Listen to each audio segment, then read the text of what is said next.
In today's video, I am going to teach you how to enable local delivery in Shopify.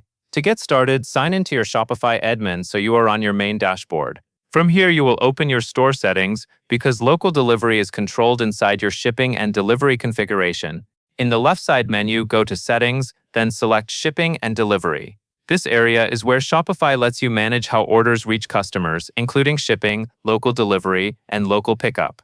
If you have more than one location in Shopify, local delivery is set up per location. Click the specific location you want to deliver from. Choose the location that actually holds inventory and can realistically serve nearby customers, since Shopify will use this location when offering delivery at checkout. Once you are inside that location's local delivery settings, enable the option by checking the box that says the location offers local delivery. Turning this on is what allows Shopify to show local delivery as a checkout choice for eligible customers.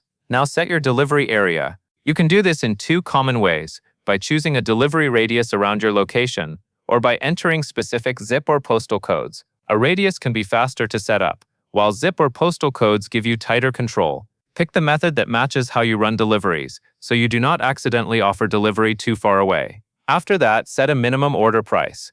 This helps you make sure local delivery stays cost-effective, especially if delivery takes staff time, fuel, or scheduling.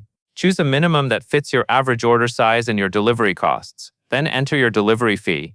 If you want to charge for delivery, add the amount here. If you offer free local delivery, set the fee to 0. Keep this aligned with your minimum order so customers understand the value clearly. Next, add a delivery message. This message appears at checkout and is a good place to share practical expectations like your delivery window, cutoff times, or any instructions customers should know.